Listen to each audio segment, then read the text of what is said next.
வணக்கம் மக்களே. இப்போ நம்ம என்ன பார்க்க போகிறோம்னா தஞ்சாவூர் ஸ்பெஷல் வெங்காய ரசம் பார்க்க போகிறோம். அதுக்கு தேவையான கடுகு, உளுத்தம்பருப்பு, வெந்தயம் ஒரு ஸ்பூன், 2 மிளகா,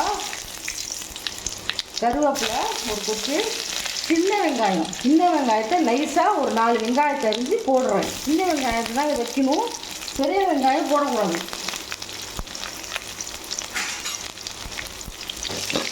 இது சின்ன வெங்காயம் போட்டு வச்சாதான் அந்த ரசம் நல்லாயிருக்கும்.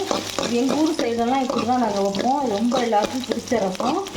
சின்ன வெங்காயத்தில் நைஸாக அரிஞ்சு போட்டு நம்ம வைக்கும்போது அந்த ஃப்ளேவர் நல்லாயிருக்கும்.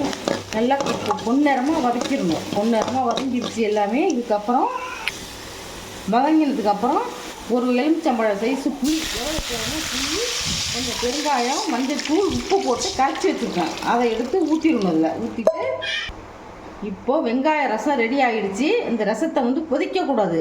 அப்படியே லைட்டாக மேலே அப்படியே நுரையாக வரும். அப்போ அடுப்பு ஆஃப் பண்ணிவிட்டு நம்ம பாத்திரத்தில் மாற்றி வச்சுக்கணும்.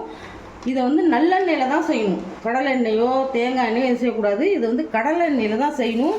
தேவைப்பட்டால் கொஞ்சோண்டு தேங்காய் பால், கெட்டி பால் ஒரு 2 ஸ்பூன் ஊற்றிக்கிட்டு, இப்போ இந்த ரசத்தில் தேங்காய் பால் ஒரு 1/4 மூடி நல்லா கெட்டி பாலாக இறக்கி ஊற்றுனதுக்கப்புறம் அதில் கொதிக்கலாம் வைக்கக்கூடாது. அப்படியே ஊற்றி நம்ம இறக்கி வச்சு சாப்பிட்டோம்னா சூப்பராக இருக்கும்.